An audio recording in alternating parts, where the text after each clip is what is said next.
누가복음 17장 5절에서 10절 말씀까지 우리 찾으셔서 한 목소리로 운동을 하겠습니다. 시작.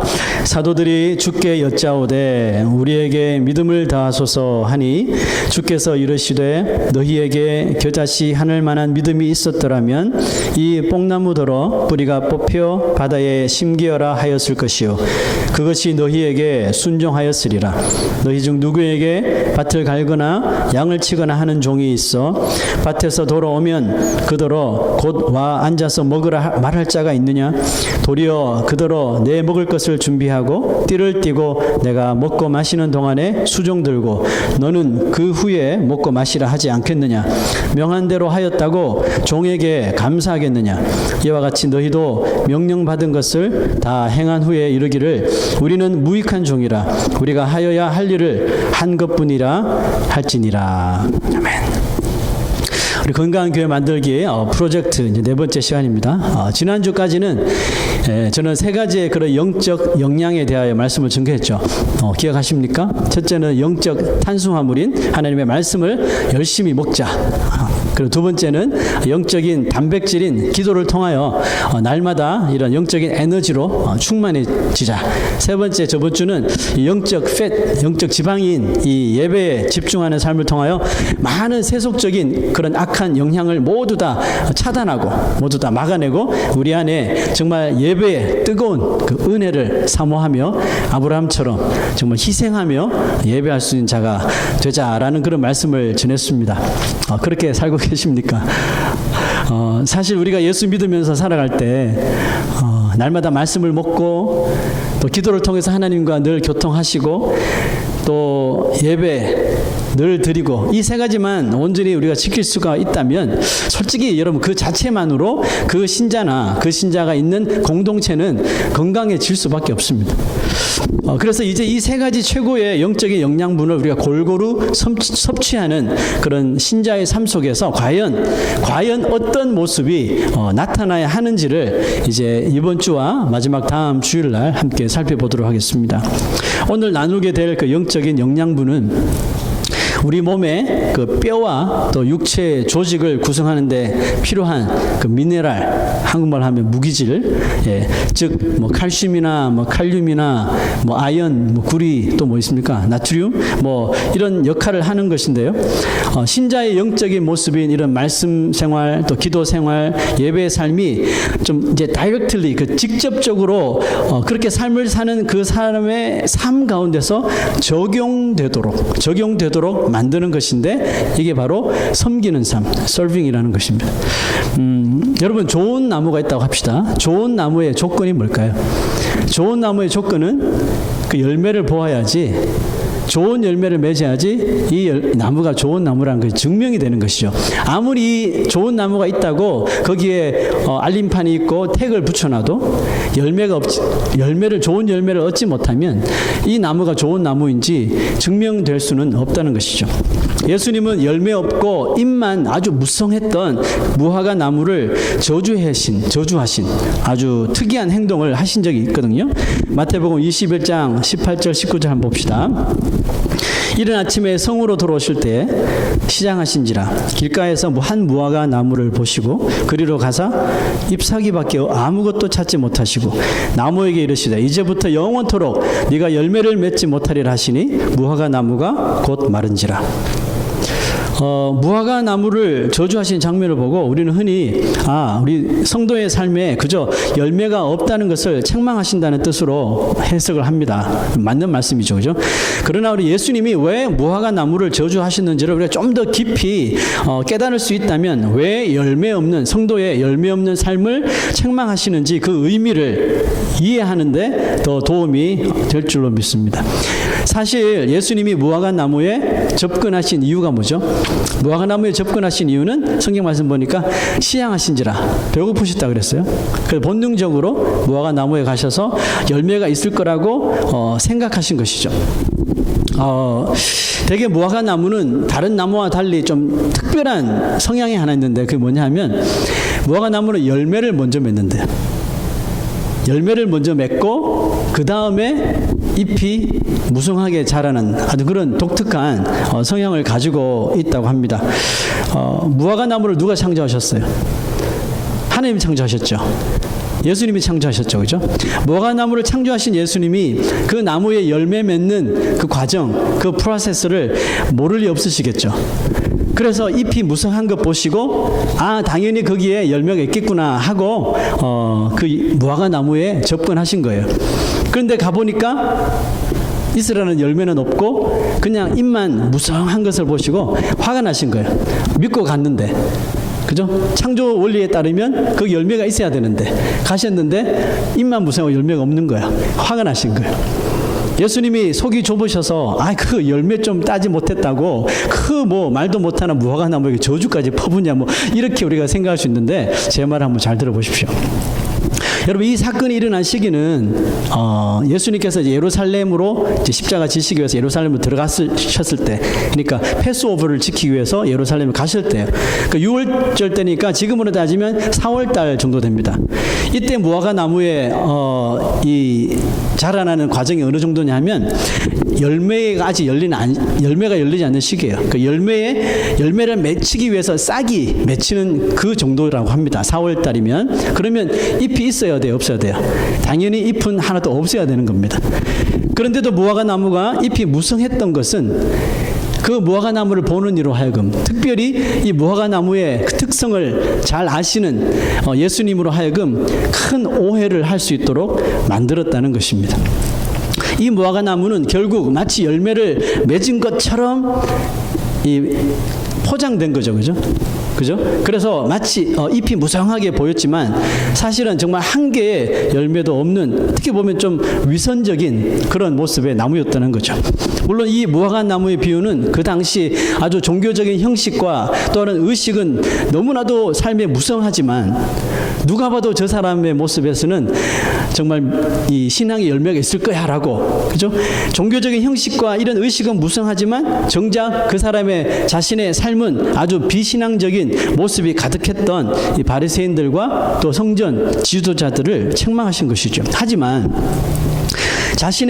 우리의 삶에서 말씀을 읽고 기도의 삶을 살고 예배가 있으면서도 그 엄청난 그 말씀과 기도, 예배를 통해서 주시는 그 은혜의 영향이 우리의 삶에서 정말 아무것도 나타나지 않는 이 시대에 정말 신자들을 향해서 일침을 가하시는 말씀이라고 또 생각합니다. 많은 그리스도인들이 정말 이 무화과 나무처럼 예수님을 오해하도록 만들고 있다는 것이에요. 누가 봐도 잎이 무성하니까 저 사람의 삶에는 정말 이런 성령의 열매들이 많이 있겠구나 하고 찾아갔는데 정작 보니까 다 썩어 문드러져 있고 열매는 하나도 없고, 하나님께서 이 시대의 교회와 이 시대의 그리스도인들을 보면서 혹시 무화과 나무를 떠올리시는 않을지 참 마음이 안타깝기 참 그지없는데요. 여러분, 교회에서 보이는 모습과 또 우리가 세상 살면서 세상에서 보이는 모습이 전혀 그냥 딴판인 사람이 있는 반면에 어떤 사람은 정말 열심히 교회를 섬기고 또 교회에서 충성하고 봉사하는 것 같은데 그 사람의 속을 열어보니까 새까맣게 다 타버렸다는 거죠. 자, 여러분, 원인이 어디 있을까요? R.C. 스프롤은 그리스도인이 섬기는 삶을 사는 것은 구원을 얻기 위해서가 아니라 그것은 우리가 구원을 받았기 때문에 나타나는 감사의 표현일 뿐이다, 이렇게 말했습니다. 그리고 섬김은 우리가 은혜 안에서 날마다 하나님의 주시는 말씀을 통해 기도를 통해서 예배를 통해서 주시는 그 은혜 안에서 자라간다는 사실을 인식할 수 있는 바로 은혜의 방법, 은혜의 수단이다, 이렇게 말했습니다. 그렇습니다. 우리가 억지로 하지 않고 정말 내가 정말 예수 그리스도를 믿어 구원받아 스스로 날마다 말씀을 읽고 또 간절히 주님 앞에 무릎 꿇어 기도하고 주일이 되면 항상 예배를 드리는 그리스도인이라면 대개 구원받은 기쁨이 있는 사람이 확신합니다. 누군가에게 근데 보여주기 위해서라면 이런 행위가 누군가에게 보여주기 위해서 하는 것이라면 그런 삶을 하는 데는 정말 한계가 드러나게 되는 것이죠. 무슨 뜻입니까? 결국은 조금 하다가 결국은 다 그만두게 된다는 사실이에요.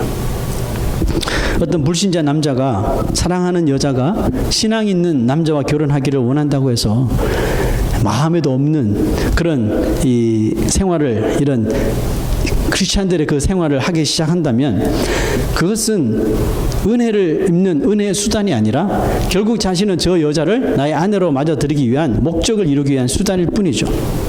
물론 그런 일을 통해서 그리스도를 진심으로 영접하는 분이 없지 않아 있습니다. 그러나 여러분, 이 목적이 수단이 되었다면 대개의 경우, 이런 경우 결혼 딱 하고 나면 본색이 드러나는 거예요. 그죠?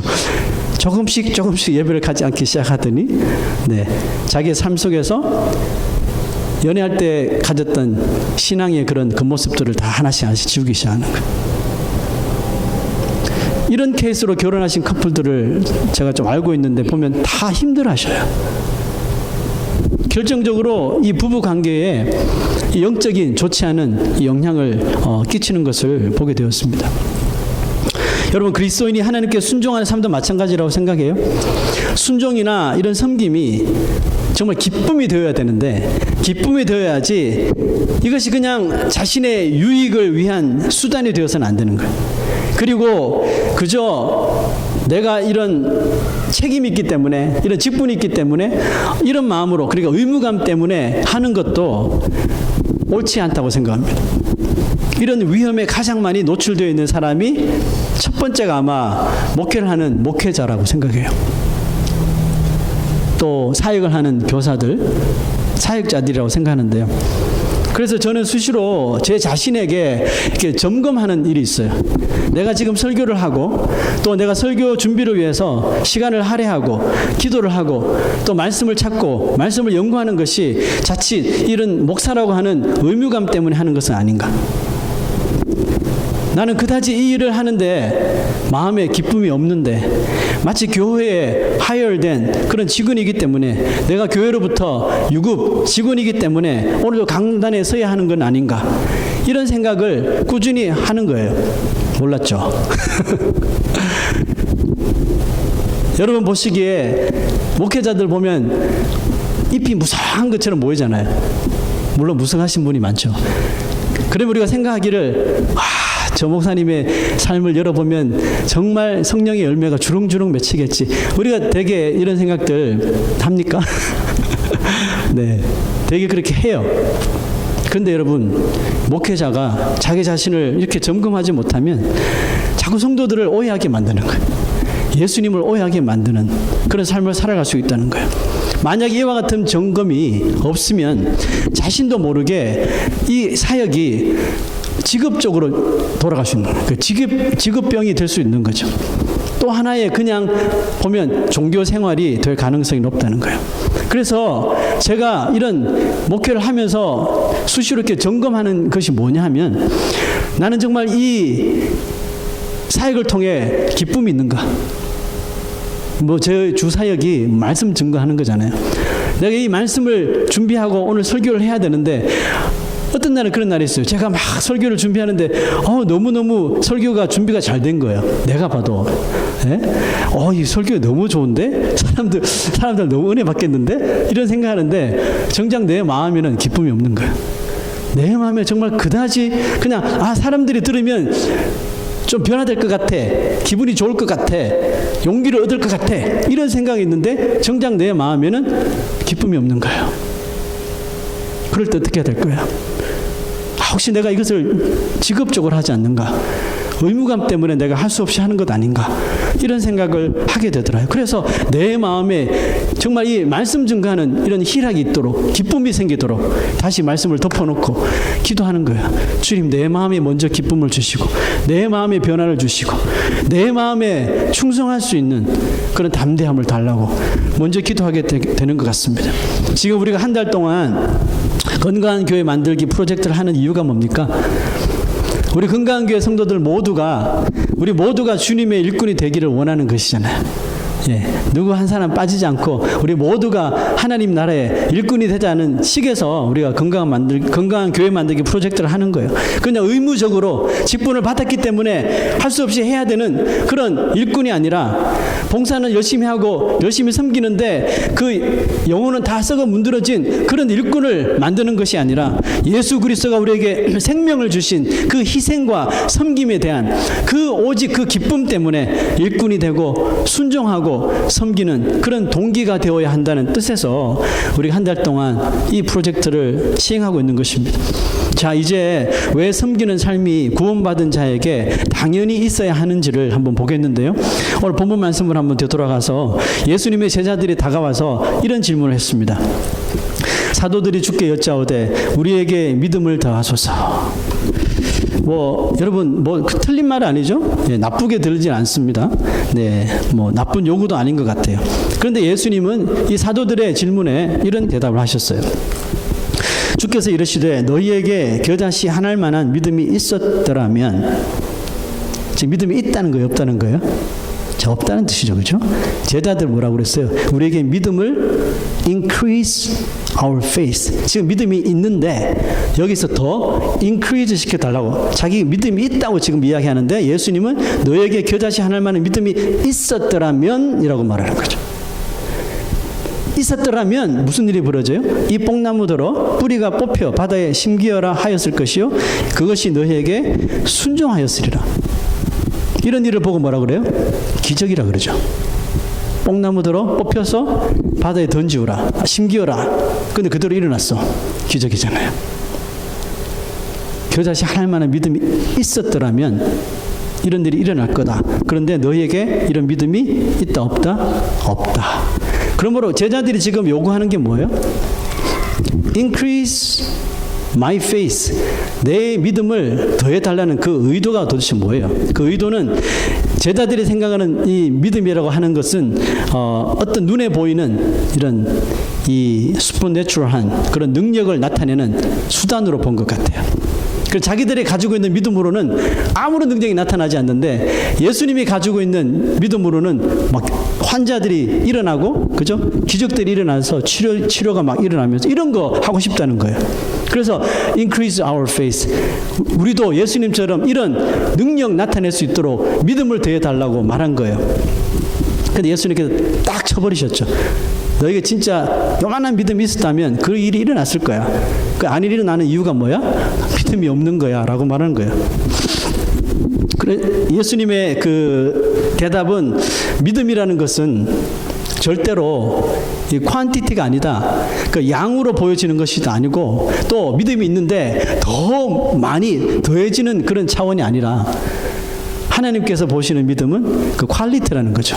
오직 그 질적인 문제라고. 믿음은 질적인 문제지 양적인 문제가 아니에요. 내가 믿음이 없어서, 믿음이 약해서, 믿음이 조금밖에 없어서 순종 못하고 섬기지 못하는 겁니다. 이게 아니라는 거예요. 믿음이 있으면 섬기게 돼 있고 믿음이 있으면 순종하게 되어 있다는 거예요. 그래서 겨자씨 하나일 만한 믿음이라도 그것이 만약에 온전한 믿음이라면 놀라운 일도 보게 될 것이라고 하신 거예요. 무슨 뜻이에요? 큰 믿음, 강한 믿음을 가지려고 하지 말고 하나님께서 믿음을 왜 주셨는지, 그리고 그 믿음을 주신 정말 목적이 무엇인지를 깨달아야 한다는 말씀이에요. 자, 그리고 이어서 하신 말씀이 있습니다. 너희 중 누구에게 밭을 갈까? 비유로 말씀하시는 거예요. 믿음 달라고 하니까 이제 비유로 말씀하시는 거예요. 너희 중 누구에게 밭을 갈거나 양을 치거나 하는 종이 있어 밭에서 돌아오면 그더러 곧 와 앉아서 먹으라 말할 자가 있느냐? 도리어 그더러 내 먹을 것을 준비하고 띠를 띠고 내가 먹고 마시는 동안에 너는 수종 들고 너는 그 후에 먹고 마시라 하지 않겠느냐? 종이 있으면 다 그렇게 요구를 한다는 거죠. 명한 대로 하였다고 종에게 아이고 감사합니다 이렇게 하는 주인이 어디 있느냐 이거죠. 이와 같이 너희도 명령받은 것을 다 행한 후에 이르기를 우리는 무익한 종이라 우리가 하여야 할 일을 한 것뿐이라 할지니라. 자, 이 구절 중요하니까 우리 다음에 또 한번 볼 거예요. 잘 기억하십시오. 예수님은 하나님과 구원받은 자의 관계를 지금 뭐로 비유하고 있습니까? 주인과 이 종의 관계로 가르쳐주고 있는 거예요. 이 종된 자가 주인이 명령한 일을 받아서 주인을 위해 섬겼다고 그 주인에게 자기가 그 섬김을 인정해 달라고, 어떤 대가를 달라고 요구할 수 있느냐? 만약에 그렇게 요구한다면 그것은 종된 자로서 옳지 않은 일임을 알려주시고 있는 거예요. 이 구절을 좀 더 깊이 이해하려면 이 servant, 종이라고 표현된 이 단어를 slave, 노예로 바꾸어 보면 이 의미가 달라집니다. 여러분, 사실 이 종이라고 나타나는 servant라고 지금 표현되어 있는 이 헬라어는 둘로스, 많이 좀 들어봤죠? 둘로스라는 단어인데, 둘로스는 이 복음서가 기록될 당시에 이 복음서를 읽는 사람에게 이 종보다는 노예의 의미로 쓰여졌을 때 한 번에 그것을 듣고 이해가 빨리 들어온 거예요. 종보다는 노예로 이렇게 표현했을 적에 훨씬 이해하기 쉬웠고, 또 이 종보다는 이 노예라는 슬레이브라는 단어의 의미를 더 가깝게 깊이 알 수 있었을 때였습니다. 그러나 이 신약 성서가 헬라어로 이제 번역이 될 당시에 정치적인 이슈가 노예에 대한 그런 이슈가 있었기 때문에 이 둘로스라는 헬라어를 노예 대신 이 종이라는 servant라는 단어로 좀 이렇게 격상시켜서 번역하게 되어서 이게 지금 우리가 보는 성경에 노예가 아니라 종으로 이렇게 번역이 되었다고 합니다. 그래서 우리가 신약 성경에 둘로스가 나와 있는 모든 이 단어들을 servant나 종이라는 의미 대신 말고 노예로 생각하면 그 의미가 좀 더 다르게 우리에게 깊게 다가올 수 있는 거예요. 자, 여러분 보세요. 종과 노예의 차이점이 뭐예요? 종과 노예의 차이점을 간단하게 말씀드리면, 종은 주인에게 hire 된 사람이죠. 돈을 페이먼트를 받고 hire 된 사람을 종이라고 한다면, 노예는 뭡니까? 그 삶 자체를 이 주인이 possess, 소유하고 있다는 뜻이죠. 이게 종과 노예의 차이점이죠. 자, 그렇다면 여러분, 구원받은 우리 그리스도인들은 하나님께 hire 된 존재입니까? 아니면 하나님의 소유가 된 존재입니까? 자, 성경 구절 한번 찾아볼게요. 출애굽기 19장 6절. 세계가 다 내게 속하였나니 너희가 내 말을 잘 듣고 내 언약을 지키면 너희는 모든 민족 중에서 내 소유가 되겠고. 그렇죠? You will be my treasured possession.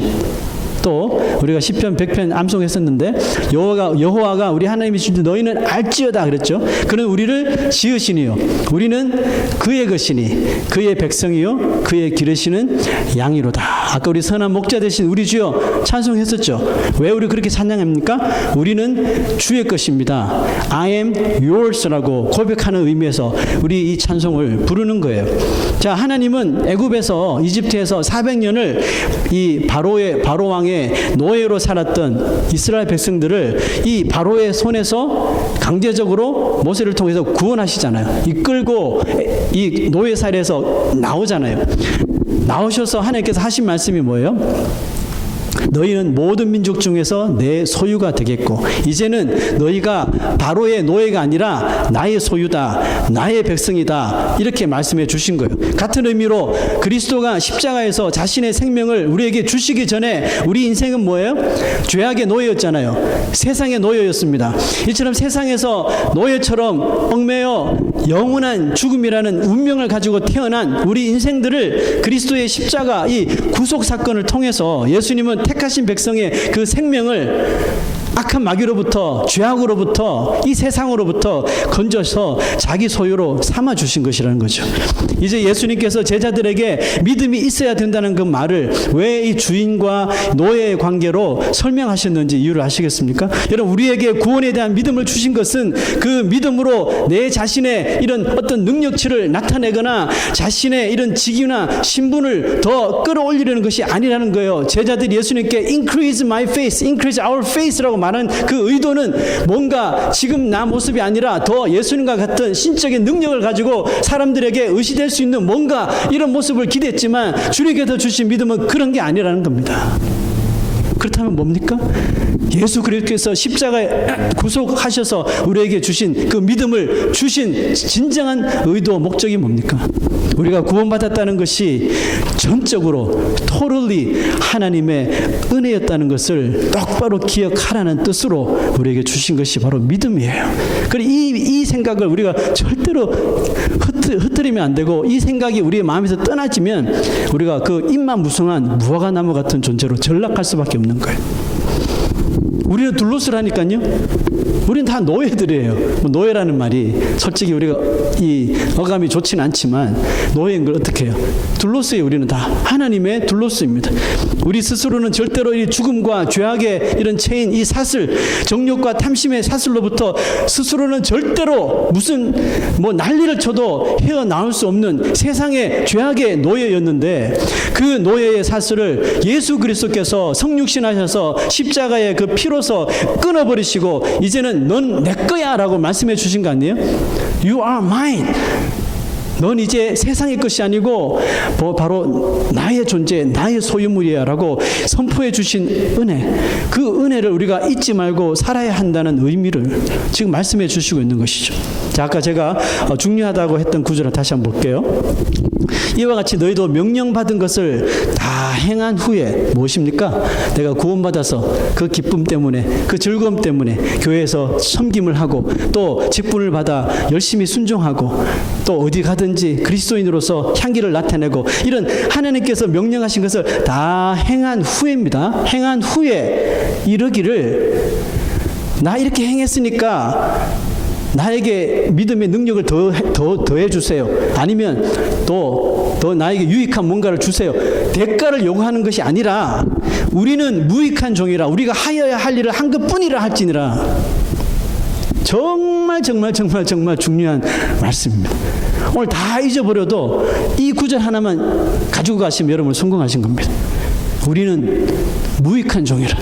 우리가 어떤 섬김, 어떤 봉사를, 어떤 헌신을 정말 어떻게 기가 막히게 했을지 모르겠지만 우리 입술에서 나와야 할 고백은 뭐예요? 여전히 나는 하나님 앞에 무익한 종이라, 우리가 하여야 할 일을 한 것뿐이에요 라고 겸손히 낮아지는 것, 이것이 섬기는 자의 모습이어야 된다는 거예요. 그러므로 예수님의 십자가의 죽으심과 부활을 믿고 자신의 삶을 하나님께 드린 자라면 그 사람에게서 나타나야 하는 것이 뭐예요? 나타나야 하는 것이 자발적인 순종, 또 구원받은 기쁨의 섬김이라는 거예요.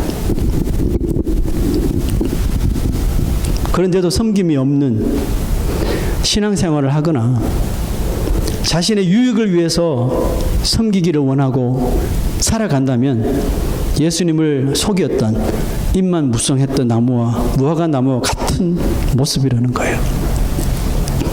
이상하게도 처음 예수를 믿고 막 믿음이 막 생겨서 무엇을 해도 막 가슴이 뜨겁고, 찬양을 한번 불러도 눈물이 막 줄줄 흐르고, 나를 그 영원한 지옥에서 나를 건져주신 그리스도의 은혜가 너무나도 뜨거워서 막 기쁨으로 교회 와서 섬기고, 의자를 닦고 설거지를 하고 또 섬기고 안내를 하고, 무슨 일을 해도 너무나도 기쁘고, 이게 다 주의 은혜래요. 너무 힘들지 않아요? 너무 피곤하지 않아요? 아닙니다. 저는 이 하나님의 은혜 때문에 정말 너무너무 기뻐요. 이렇게 살던 신자들이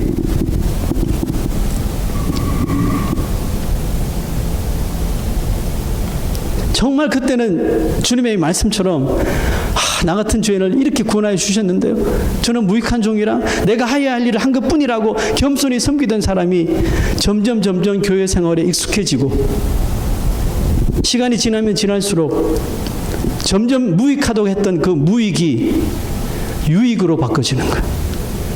더 이상 나는 무익한 종이 아니라 나는 이 교회의 유익한 종이라고, 내가 있어서 이 교회가 정말 베너핏을 얻는 것이라고 스스로 교만해지면서 나중에는 이 주님과 나, 이 주종의 관계가 바뀌는 현상이 일어나 버리는 거예요. 주인이 받으셔야 할 영광을 내가 가로채는 일이 일어나고, 주인이 받으셔야 할 섬김을 내가 다 가로채는 것입니다. 내가 이날 이때껏 이 교회를 섬겼으니까 이제는 내가 좀 섬김을 받아야 되지 않을까? 이런 착각 속에 주님이 받아야 할 모든 섬김과 영광을 가로채는 사람들이 얼마나 많이 있습니까? 결국 이런 모습이 목회자들에게 또 직분자들에게 신자들에게 나타나게 될 때 그 교회는 병들게 되는 거야. 좋았던 믿음을 갉아 먹어버려서 위선적이고 교만한 신자로 다 탈바꿈 시켜버리는 것입니다. 어떤 글을 읽었더니 지옥에 갔더니 정말로 먹을 것이 풍부하게 쌓여 있는데 지옥에 있는 사람들은 다 숟가락만 빨고 있더라는 거예요.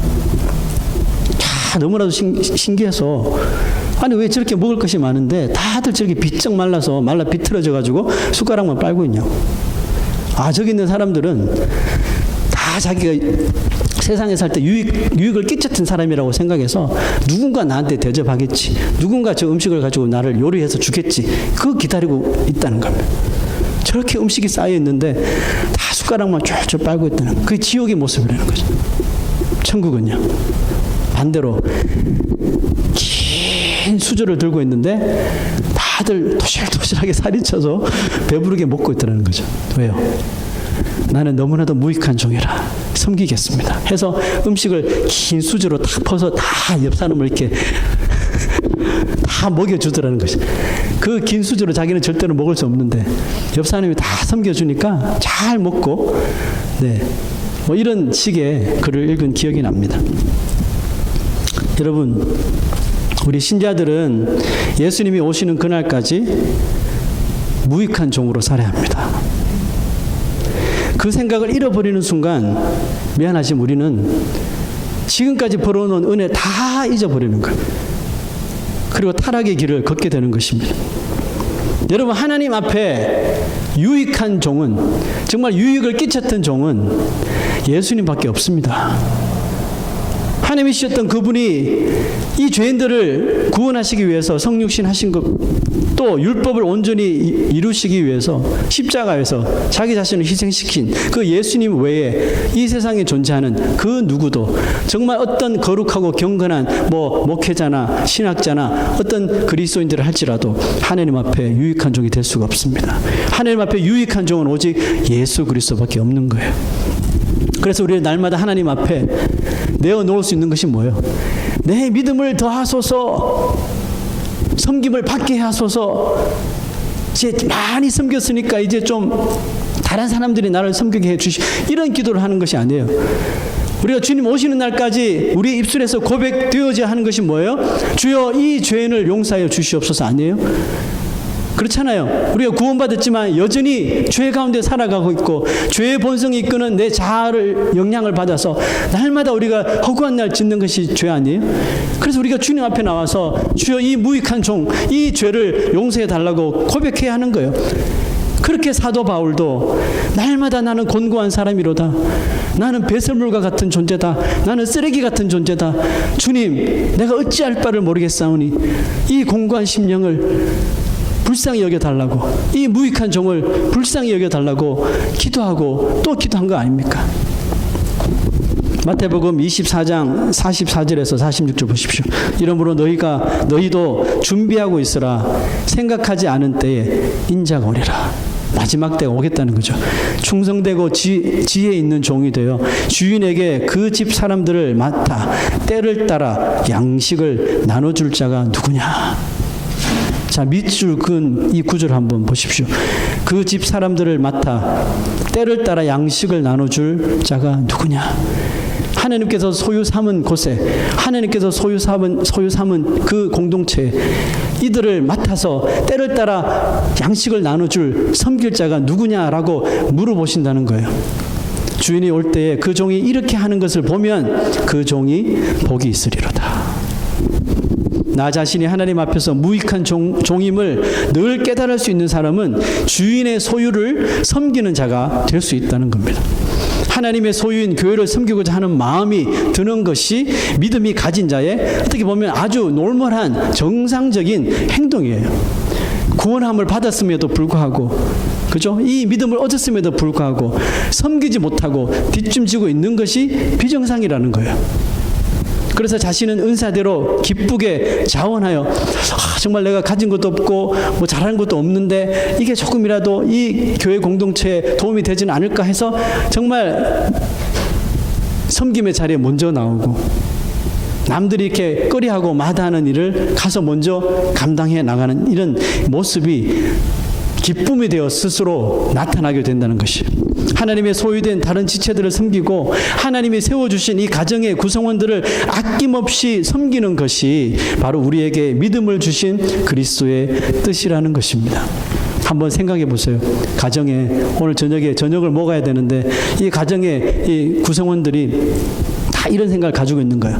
아, 나는 너보다 유익한 사람이지. 그러니까 오늘 저녁은 네가 하렴. 이런 생각을 다 가지고 있는 거예요. 내가 보니까 너보다 내가 너무 많이 수고한 것 같아. 그러니까 오늘은 너희들이 한번 음식을 차려보렴. 근데 이 가족 구성원이 만약에 10명이 있는데 너무 많나요? 한 4명이 정도 있는데 4명이 다 똑같은 생각을 가지고 있는 거예요. 아빠 갈 거야. 난 아빠한테 존귀한 자니까. 아내가 하겠지. 나는 아내에게 좋은 남편이니까. 남편이 하겠지. 내가 이렇게 힘들게 고생하는데. 다 이런 생각을 가지고 숟가락만 들고 있단 말이에요. 그날 오늘 밤에 이 가족은 밥을 먹겠습니까? 못 먹는 거죠. 교회도 마찬가지라고 생각합니다. 나는 너보다는 유익하지. 내가 교회에서 살아온 날이 얼만데 내가 믿음이 있어도 너보다 더 낫지. 여러분 이런 생각을 가지고 있는 곳이라면 그것이 교회라든지 가정 공동체가 되더라도 절대로 건강한 공동체가 될 수가 없는 것입니다.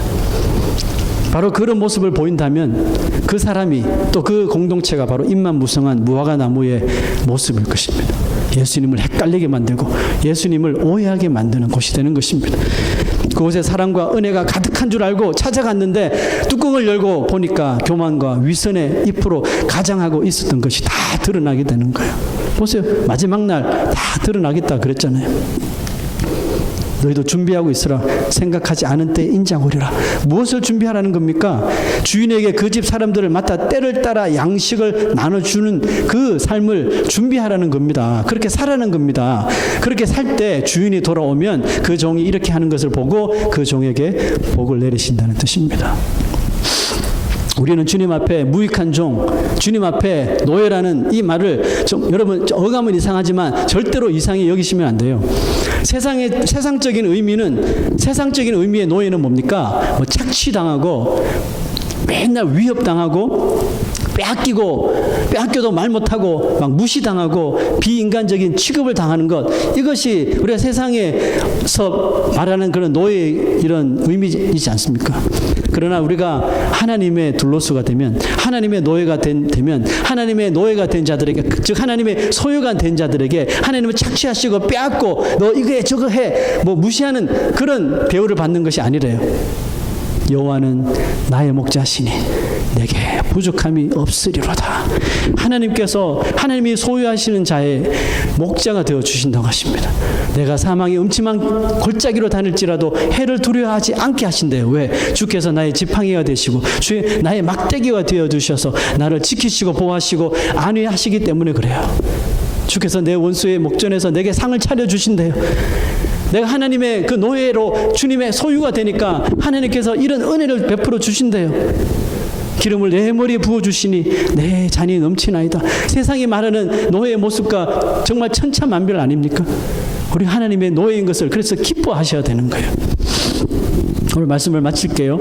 우리 몸에 미네랄이 부족하게 되면 생기는 증상이 디프레션이 오고 뼈와 조직이 약해져서 삶의 무기력함이 찾아온다고 합니다.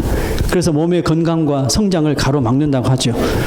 우리 교회나 가정에 그리고 일터에 구원받은 기쁨의 섬김이 부족하게 되면, 자원하여 섬기는 이 부족함이 사라지게 되면 그것도 문제가 생기지만 섬기지 못하는 나 자신의 이런 영적인 삶에도 성장이 분명히 멈추게 될 거라는 것입니다. 그러나 나 한 사람이 공동체에 무익한 종의 역할을 하게 될 때에 그것이 유익한 곳으로 변화될 것입니다. 무화과 나무를 창조하신 하나님의 섭리, 여러분 무화과 나무를 창조하신 하나님의 섭리가 뭐예요? 열매를 먼저 맺고 열매를 먼저 맺으면 그 삶을 마치 잎으로 다 풍성하게 채워주시는 그것이 무화과 나무의 섭리잖아요. 이것이 하나님의 창조에서 그러고 보니까 이 무화과 나무가 정말 우리 그리스도인의 삶과 너무나도 일치하는 것 같아요. 그렇죠. 우리가 구원받고 믿음을 가지면 열매가 생겨야 되는 거죠.